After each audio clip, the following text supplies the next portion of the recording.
নমস্কার। আজ ৮ই মার্চ আন্তর্জাতিক নারী দিবস। প্রথমেই জানাই আকাশবাণী বিলোনিয়া কেন্দ্রকে আন্তর্জাতিক নারী দিবসের একরাশ শুভেচ্ছা। আমি শ্রীমতী গৌতমী দত্ত নারী দিবস সম্পর্কে দু চার কথা বলছি।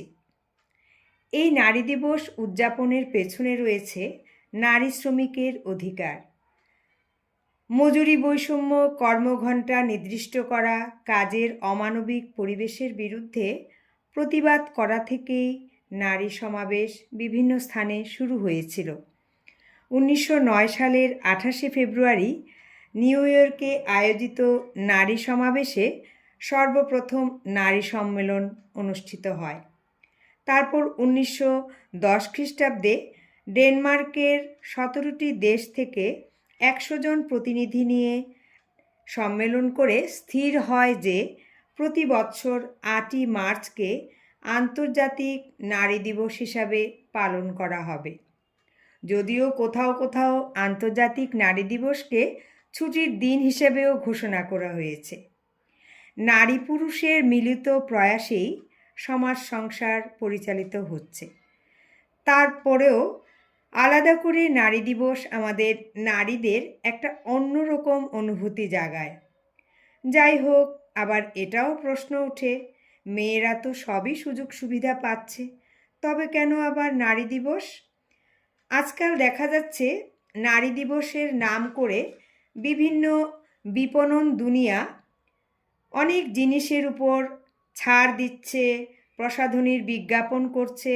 এতে হচ্ছে কি, নারী দিবসের যে আসল উদ্দেশ্য সেটা ঢাকা পড়ে যাচ্ছে। আজও কত নারী পরিবারে লাঞ্ছিত, অবহেলিত, কর্মজগতে নিজেদের অধিকার থেকে বঞ্চিত, অসম্মানিত হচ্ছে প্রতি মুহূর্তে। তবে এটাও ঠিক, সমাজ যদি মেয়েদের সব দিক থেকে সম্মানজনক আসনে বসাতে না পারে, ততদিন নারী দিবসের প্রাসঙ্গিকতা থেকেই যাবে। আজও মেয়েরা উচ্চ পদে কাজ করলে প্রশ্ন ওঠে, তিনি পরিবারকে যথেষ্ট সময় দিচ্ছেন কিনা? অথচ সমান পদে কাজ করা একজন পুরুষের ক্ষেত্রে কিন্তু সেই প্রশ্ন কখনোই ওঠে না। এবছর 2026-এ নারী দিবসের থিম হচ্ছে ন্যায় বিচার, পদক্ষেপ, অধিকার সবার জন্য। যদিও বর্তমান সরকারের খুব প্রয়াস চলছে কি করে মেয়েদের সব সুযোগ সুবিধা পাইয়ে দেওয়া যায়, কিভাবে তাদের সমস্ত অধিকার প্রদান করা যায়, কিভাবে সবার মধ্যে সাম্যতা ফিরিয়ে আনা যায়।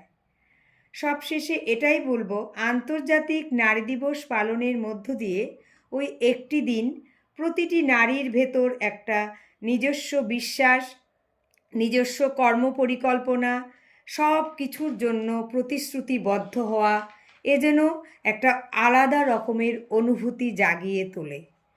তাই কবিগুরুর ভাষায় আমরা বলতে পারি, নারী মানুষ কেন বলে মোদের নারীর নিজস্ব নাই কিছু, আমি তো দেখি জগৎ চলে নারীর পিছু পিছু।